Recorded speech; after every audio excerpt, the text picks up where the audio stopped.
नमस्कार, जय हिंद। मेरा नाम है दीपक और आप देख रहे हैं हमारा यूट्यूब चैनल फॉर आपकी सक्सेस। दोस्तों, ये इंडियन पॉलिटी यानी कि भारतीय राज व्यवस्था का मास्टर सीरीज चलाया जा रहा है। इसमें हम सब 1000 से भी अधिक प्रश्नों को कर रहे हैं। यह उसका पार्ट 17 है। तो बाकी 16 पार्ट जो है वो हमारे चैनल पे जाके आप चेक कीजिए। प्लेलिस्ट में पॉलिटी का एक प्लेलिस्ट बनाया गया जिसमें सारे पार्ट एक जगह आपको मिल जाएंगे। आप जाके सारे वीडियोस को देखिए। सारे क्वेश्चन बहुत ही अच्छे स्टैंडर्ड के हैं, बहुत ही अच्छे लेवल के। आपके 1000 प्रश्न कंप्लीट हो जाएंगे। तो चलिए शुरू करते हैं हमारे आज के इस वीडियो को। तो फर्स्ट क्वेश्चन है हमारा, लोकसभा के प्रथम उपाध्यक्ष कौन थे? तो देखिए, लोकसभा के जो प्रथम उपाध्यक्ष थे वो ए आयंगर थे। इनका पूरा नाम था अनंत सैनम आयंगर। अनंत सैनम आयंगर लोकसभा के प्रथम उपाध्यक्ष थे। वेरी इंपॉर्टेंट क्वेश्चन रहेगा ये।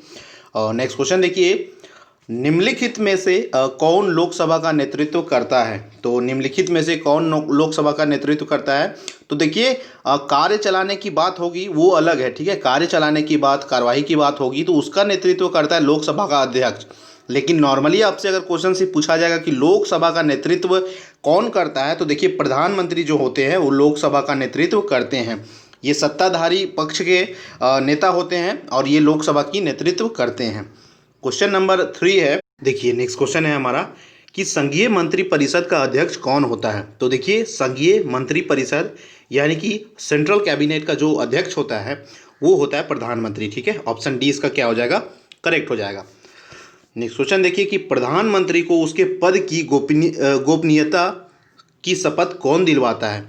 तो प्रधानमंत्री को उसके पद की गोपनीयता की शपथ जो है वह उन्हें राष्ट्रपति दिलवाता है। कौन दिलवाता है? राष्ट्रपति दिलवाता है। नेक्स्ट क्वेश्चन है कि भारत के प्रधानमंत्री, अब 4 स्टेटमेंट है, इसमें से सही स्टेटमेंट आपको जो है छांटना है। तो देखिए, जो भारत के प्रधानमंत्री हैं वो क्या होते हैं? नियुक्त होते हैं, मनोनीत होते हैं, चयनित होते हैं या निर्वाचित? निर्वाचित यानी कि इलेक्टेड, चयनित यानी कि सेलेक्टेड, मनोनीत यानी कि नॉमिनेटेड और नियुक्त यानी कि अपॉइंट। तो देखिए, इस क्वेश्चन का जो राइट आंसर है वो है ऑप्शन ए, अपॉइंट होते हैं, ठीक है। प्रधानमंत्री जो होते हैं वो अपॉइंट होते हैं। नेक्स्ट क्वेश्चन देखिए, प्रधानमंत्री पद पर सर्वाधिक समय तक कौन आसीन रहा है? तो भारत के प्रधानमंत्री के पद पर जो सबसे लंबे समय तक जो आसीन थे वो थे जवाहरलाल नेहरू, ठीक है, जवाहरलाल नेहरू। नेक्स्ट क्वेश्चन देखिए कि किस प्रधानमंत्री ने एक बार पद से हटने के पश्चात दोबारा पद संभाला था? तो वो कौन प्रधानमंत्री थे जो पद से हटने के बाद दोबारा से वो पद संभाले थे? वो थी इंदिरा गांधी। इमरजेंसी के बाद इंदिरा गांधी की सरकार गिर गई थी, लेकिन फिर से दोबारा इंदिरा गांधी की सरकार लौटी थी। नेक्स्ट क्वेश्चन देखिए, सबसे कम उम्र में प्रधानमंत्री पद पर आसीन होने वाले व्यक्ति कौन थे? तो देखिए, सबसे कम उम्र पर प्रधानमंत्री के पद पे आसीन होने वाले जो व्यक्ति थे वो थे राजीव गांधी। राजीव गांधी सबसे कम उम्र पर प्रधानमंत्री के पद पर आसीन हुए थे। नेक्स्ट क्वेश्चन देखिए, भारतीय संविधान का आप किस प्रकार वर्णन करेंगे? तो इंडियन कॉन्स्टिट्यूशन को आप किस तरीके से डिफाइन करते हैं? तो देखिए, इंडियन कॉन्स्टिट्यूशन जो है वो विश्व के सबसे विस्तृत संविधान में से एक है। सबसे डिटेल्ड संविधान जो है वो इंडिया का कॉन्स्टिट्यूशन है। बहुत लंबा, बहुत ही लेंदी, बहुत ही बल्कि संविधान जो है वो भारत का है। ऑप्शन सी क्या है इसका? करेक्ट है। क्वेश्चन नंबर 10 आपसे पूछता है, भारत का संविधान मान्यता प्रदान करता है। तो भारत का जो संविधान है वो क्या क्या मान्यता प्रदान करता है? केवल धार्मिक अल्पसंख्यकों को, केवल भाषाई अल्पसंख्यकों को, या धार्मिक या भाषाई दोनों को? तो देखिए, इस प्रश्न का राइट आंसर जो है वो ए है, धार्मिक और भाषाई अल्पसंख्यकों, दोनों प्रकार के अल्पसंख्यकों को भारत का संविधान मान्यता देता है। नेक्स्ट क्वेश्चन है, भारतीय संविधान को कौन सी विशेष व्यवस्था इंग्लैंड से ली गई है? तो भारतीय संविधान में कौन सी विशेष व्यवस्था जो है वो इंग्लैंड से बोरो यानी कि ली गई है? तो वो है कैबिनेट सिस्टम, यानी कि संसदीय प्रणाली जो है वो हम लोगों ने इंग्लैंड से ली है, ठीक है। इस फीचर को हम लोगों ने इंग्लैंड से कॉपी किया है। क्वेश्चन नंबर 12 देखिए, कैबिनेट मिशन योजना के विषय में कौन सा सही नहीं है? तो 4 ऑप्शन में एक रॉन्ग स्टेटमेंट छांटना है। तो देखिए, इस क्वेश्चन का सी जो है वो रॉन्ग है। पाकिस्तान की स्वीकृति और कैबिनेट मिशन ने इनिशियली नहीं दिया था। बाकी प्रांतीय समूहीकरण, संविधान निर्माण का अधिकार और भारतीय सदस्यों वाला अंतरिम मंत्रिमंडल, इन सभी का जो है वो कैबिनेट मिशन ने इन सभी का परमिशन दिया था, इन सभी पे बात की थी, लेकिन पाकिस्तान की स्वीकृति कैबिनेट मिशन ने नहीं दी थी। क्वेश्चन नंबर 13 है, भारतीय को वर्ष 1947 में सार्वभौम सत्ता सौंपने की योजना निम्न में से किस नाम से जानी जाती है?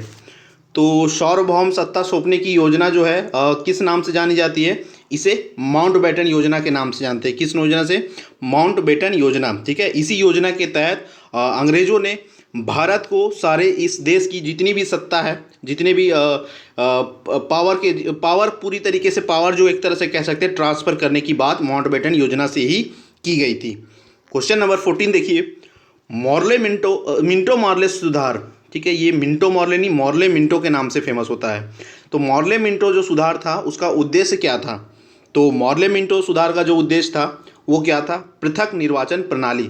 आपको बता दें कि मॉर्ले मिंटो को ही फादर ऑफ कम्युनल इलेक्टोरेट का पिता भी कहा जाता है। ठीक है, सांप्रदायिक निर्वाचन प्रणाली का भी पिता उन्हें कहा जाता है। तो इन्होंने ही पृथक निर्वाचन प्रणाली की बात कही थी और इनका यही इस सुधार का उद्देश्य था। तो क्वेश्चन 14 का आंसर क्या है? ऑप्शन ए, पृथक निर्वाचन प्रणाली। क्वेश्चन नंबर 15 है, संविधान सभा के अस्थायी अध्यक्ष कौन थे? तो संविधान सभा के अस्थायी जो अध्यक्ष थे वो थे सच्चिदानंद सिन्हा थे। ऑप्शन सी इसका क्या है? करेक्ट है। नेक्स्ट क्वेश्चन देखिए, संविधान सभा के स्थायी अध्यक्ष कौन थे? तो संविधान सभा के जो स्थायी अध्यक्ष थे वो थे डॉक्टर राजेंद्र प्रसाद। ठीक है, डॉक्टर राजेंद्र प्रसाद स्थायी अध्यक्ष बने थे। क्वेश्चन नंबर 17 है, भारत में द्वैध प्रभुसत्ता निहित है। तो भारत में जो वैध प्रभुसत्ता यानी कि सॉवरेनिटी किसमें निहित है? तो भारत की जो सॉवरेनिटी है वह संविधान में निहित है, संविधान में इंश्रिंड है। ठीक है, कॉन्स्टिट्यूशन में इंश्रिंड है। ऑप्शन बी क्या है इसका? करेक्ट है। क्वेश्चन नंबर 18 कहता है कि किस वाद ने संसद को मौलिक अधिकार में संशोधन करने का अधिकार दे दिया? तो कौन सा वाद जो था जिसके बाद संसद जो है फंडामेंटल राइट्स में भी अमेंडमेंट कर सकती थी?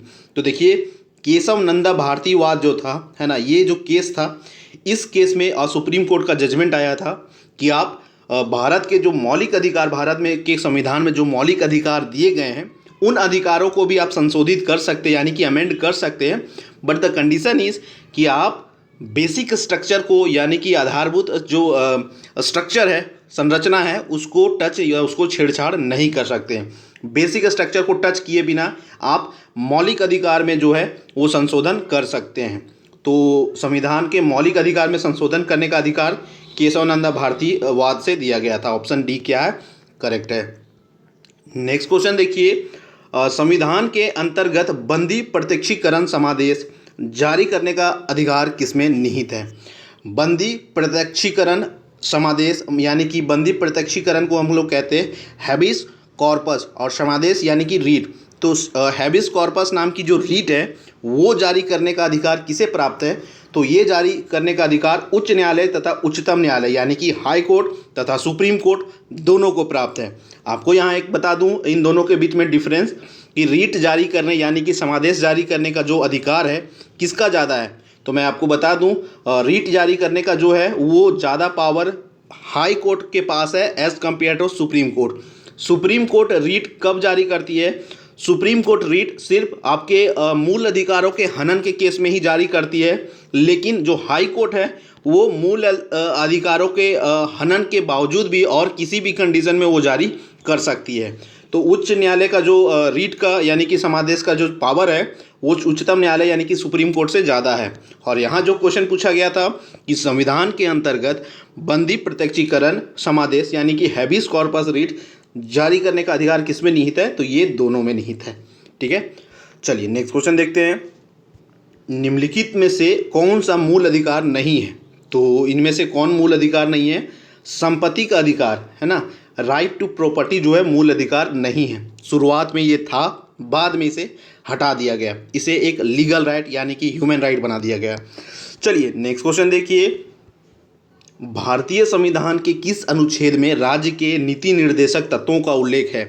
तो भारतीय संविधान के किस अनुच्छेद में नीति निर्देशक तत्वों का उल्लेख है? तो अनुच्छेद 36 से 51, अनुच्छेद 36 से 51 जो है वो भारत के नीति निर्देशक तत्वों का उल्लेख करता है। ऑप्शन सी क्या है?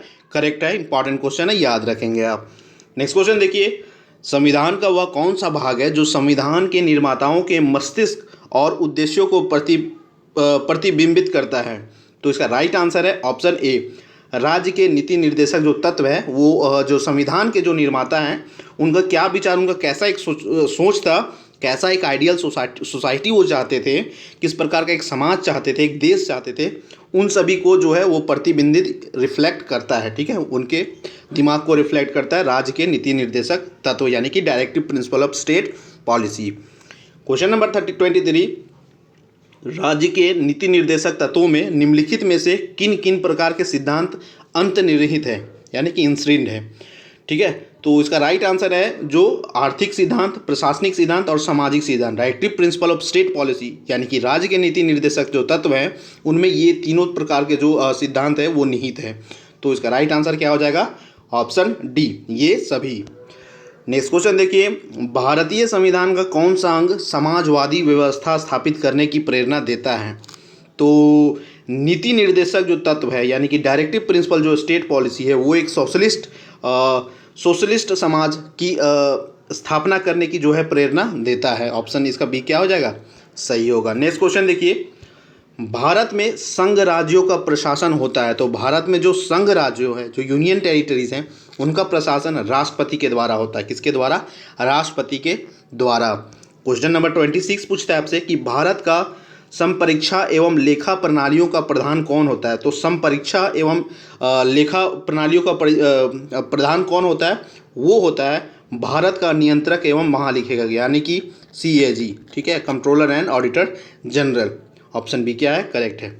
क्वेश्चन नंबर 27 है, केंद्र सरकार के व्यय यानी कि एक्सपेंडिचर को कंट्रोल करने की शक्ति किसमें निहित है? तो केंद्र सरकार के एक्सपेंडिचर को नियंत्रित करने की शक्ति किसमें निहित है?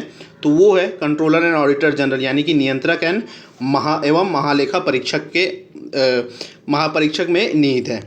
नेक्स्ट क्वेश्चन देखिए, निम्नलिखित में वह कौन सा अधिकारी है जो भारत सरकार के वित्तीय लेन देनों में लेखाकरण के लिए जिम्मेदार होता है?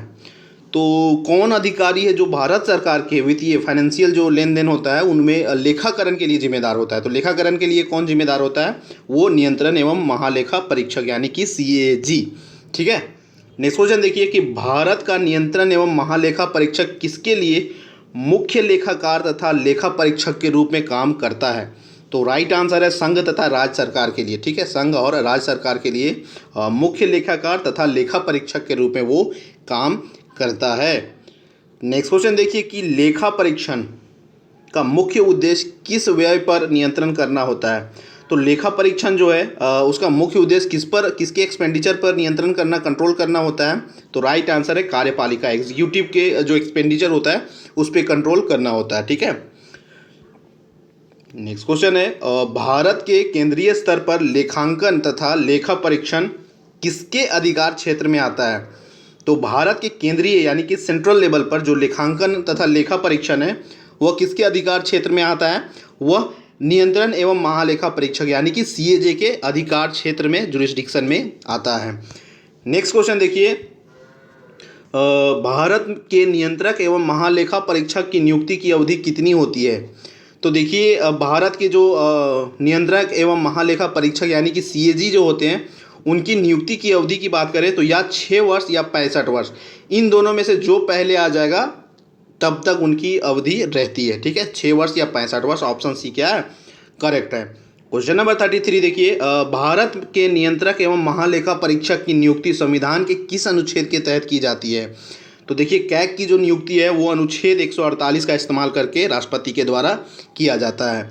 नेक्स्ट क्वेश्चन देखिए, किस सेवानिवृत्त यानी कि रिटायर्ड नियंत्रक एवं महालेखा परीक्षक को वित्त आयोग का अध्यक्ष बनाया गया? तो देखिए किस सेवानिवृत्त यानी कि किस रिटायर्ड कैग को जो है फाइनेंस कमीशन का अध्यक्ष बनाया गया? तो राइट आंसर है AK चंदा। AK चंदा वो महालेखा एवं नियंत्रक एवं महालेखा परीक्षक यानी कि CAG थे। इनको बाद में जो है रिटायर होने के बाद इनको फाइनेंस कमीशन का क्या बनाया गया? अध्यक्ष बनाया गया। क्वेश्चन नंबर 35 आपसे पूछता है कि भारत का नियंत्रक एवं महालेखा परीक्षक अपना प्रतिवेदन देता है। तो अपना प्रतिवेदन यानी कि अपना जो रिपोर्ट है, ठीक है, वो किसे देता है? तो भारत का जो नियंत्रक एवं महापरीक्षक लेखा यानी कि CAG जो है वो अपना रिपोर्ट किसे देता है? राष्ट्रपति को देता है। ठीक है, राष्ट्रपति को डायरेक्टली अपना रिपोर्ट देता है। क्वेश्चन 36 है, भारत के नियंत्रक एवं महालेखा परीक्षक द्वारा प्रस्तुत प्रतिवेदन के आधार पर कौन समिति कार्य करती है? तो कौन सी कमेटी इसके रिपोर्ट के बेसिस पे काम करती है? वो है लोक लेखा समिति। ठीक है, पब्लिक अकाउंट कमेटी, लोक लेखा समिति। ठीक है, ये सीएजी परीक्षक द्वारा जो रिपोर्ट जारी किया जाता है उसके आधार पर ये काम करती है public account committee. Next question है, निम्न में से किस समिति के सदस्य राज्यसभा से नहीं लिए जाते हैं? तो किस समिति के सदस्य जो है वो राज्यसभा से नहीं लिए जाते हैं? तो वो प्राक्कलन समिति यानी कि जो एस्टिमेट कमेटी है, प्राक्कलन समिति यानी कि ये स्टेट कमेटी है, इसमें कुल 30 मेंबर होते हैं और 30 के 30 मेंबर जो है वो लोकसभा से लिए जाते हैं। ठीक है, तीनों पॉइंट आप याद रखिएगा, वेरी इंपॉर्टेंट है। नेक्स्ट क्वेश्चन है, निम्न में से कौन समिति विभिन्न विषयों पर चर्चा के लिए समय का निर्धारण करती है? तो कौन सी कमेटी जो है वो विभिन्न विषयों पर चर्चा के लिए समय का निर्धारण करती है? तो ये है कार्य सलाहकार कमेटी। ठीक है, कार्य सलाहकार कमेटी, इसी को हम क्या कहते हैं? Business advisory committee. ठीक है, business advisory committee. Next question देखिए कि संयुक्त परवर समिति यानी कि ज्वाइंट सेलेक्ट कमेटी के कितने सदस्य होते हैं? तो ज्वाइंट सेलेक्ट कमेटी में कुल 45 सदस्य होते हैं। कितने सदस्य होते हैं? कुल 45 सदस्य होते हैं। नेक्स्ट क्वेश्चन देखिए, लोकसभा अध्यक्ष किस समिति का पदेन अध्यक्ष होता है? वीवीआई क्वेश्चन है ये, है ना। जो लोकसभा अध्यक्ष हैं वो किस समिति के पदेन अध्यक्ष होते हैं? तो देखिए नियम समिति यानी कि लॉ कमेटी जो होती है उसके पदेन अध्यक्ष कौन होते हैं? वो लोकसभा के अध्यक्ष होते हैं। क्वेश्चन नंबर 41 है, सार्वजनिक लोक लेखा समिति में राज्यसभा के कितने सदस्य होते हैं? तो सार्वजनिक लोक लेखा समिति में जो राज्यसभा के कितने सदस्य होते हैं? इसमें कुल 7 सदस्य जो होते हैं वो कौन? राज्यसभा से होते हैं। ठीक है, राज्यसभा के कितने सदस्य होते हैं? कुल 7 सदस्य होते हैं सार्वजनिक लोक लेखा समिति यानी कि public account committee. Next question देखिए कि प्राक्कलन समिति में कितने सदस्य होते हैं? अभी मैंने आपको बताया कि प्राक्कलन समिति में कुल 30 सदस्य होते हैं और 30 के 30 किससे होते हैं? 30 के 30 जो है लोकसभा से होते हैं, राज्यसभा से एक भी नहीं होते हैं। नेक्स्ट क्वेश्चन देखिए कि संसद की कितने प्रकार की समितियां होती है? तो संसद में जो है कुल 2 प्रकार की समिति होती है। ठीक है, संसद में कुल 2 प्रकार की समिति होती है। एक तो होती है स्टैंडिंग कमेटी, एक होती है एडहॉक कमेटी। स्टैंडिंग कमेटी को हम क्या कहते हैं? स्थायी समितियां, और एडहॉक कमेटी को कहते हैं तदर्थ समिति। तो ए और बी जो है वो दोनों सही है, यानी कि इसका आंसर राइट क्या हो जाएगा? ऑप्शन सी, उपरोक्त दोनों। ठीक है, नेक्स्ट क्वेश्चन देखिए कि भारत में संसदीय समिति प्रणाली की शुरुआत निम्नलिखित में से किसकी सिफारिश पर किया गया? तो किस समिति की सिफारिश पे जो है संसदीय समिति प्रणाली यानी कि कमेटी का जो सिस्टम है अभी पार्लियामेंट्री कमेटी सिस्टम का जो शुरुआत है वो किस समिति के सिफारिश पर किया गया था? तो ये देखिए संसद की जो नियम समिति होती है, लॉ कमेटी होती है, इन्हीं ने ही सिफारिश किया था कि जो है पार्लियामेंट्री कमेटीज़ बनाया जाए, है ना। और उन्हीं के सिफारिश के बाद जितनी सारी अब समिति हम देखते हैं सब इन्हीं यही लॉ कमेटी के सिफारिश के बाद ही शुरू हुई है। क्वेश्चन नंबर 45 है, भारतीय संविधान के किस भाग में संघीय न्यायपालिका यानी कि फेडरल एग्जीक्यूटिव का उल्लेख है? ठीक है, तो देखिए भाग 5 में जो है वो संघीय न्यायपालिका, ठीक है, संघीय न्यायपालिका का उल्लेख है। क्वेश्चन नंबर 46 है, संविधान के व्याख्याकार और संरक्षण कौन है? तो आपको पता है कि संविधान के जो व्याख्याकार और संरक्षण है वो कौन होते हैं? वो सर्वोच्च न्यायालय यानी कि सुप्रीम कोर्ट होते हैं। ठीक है, वेरी इंपॉर्टेंट क्वेश्चन है, याद रखिएगा। क्वेश्चन नंबर 47 है आपसे, भारतीय संविधान की व्याख्या करने का मुख्य अधिकारी कौन है? तो भारतीय संविधान की व्याख्या करने का जो मुख्य अधिकारी है वो है सुप्रीम कोर्ट यानी कि सर्वोच्च न्यायालय। नेक्स्ट क्वेश्चन देखिए कि निम्नलिखित में से किसके अंतर्गत भारत में सर्वप्रथम सर्वोच्च न्यायालय की स्थापना हुई थी? तो देखिए भारत में जो है वो सर्वप्रथम जो सर्वोच्च न्यायालय की जो स्थापना हुई थी वह रेगुलेटिंग एक्ट 1773 यानी कि रेगुलेटिंग अधिनियम 1773 के अंतर्गत हुई थी। तो ऑप्शन ए इस क्वेश्चन का क्या हो जाएगा? करेक्ट हो जाएगा, रेगुलेटिंग अधिनियम 1773। नेक्स्ट क्वेश्चन देखिए कि मूल रूप से संविधान में सर्वोच्च न्यायालय में मुख्य न्यायाधीश के अतिरिक्त कितने न्यायाधीश की व्यवस्था थी। तो मूल रूप से जो संविधान, जो ओरिजिनल कॉन्स्टिट्यूशन था, उस समय सर्वोच्च न्यायालय में एक मुख्य न्यायाधीश था, उसके अलावा कुछ 7 और न्यायाधीश थे। ठीक है, तो ऑप्शन 20 का क्या होगा, करेक्ट होगा। इस सीरीज के इस पार्ट का अंतिम क्वेश्चन, उच्चतम न्यायालय के न्यायाधीशों की संख्या में वृद्धि करने की शक्ति किसके पास है। तो उच्चतम न्यायालय यानी कि सुप्रीम कोर्ट में जो है कि न्यायाधीशों की संख्या में वृद्धि करने की शक्ति किसके पास है, यह शक्ति दी गई है किसे, संसद को दी गई है। ठीक है, संसद को दी गई है।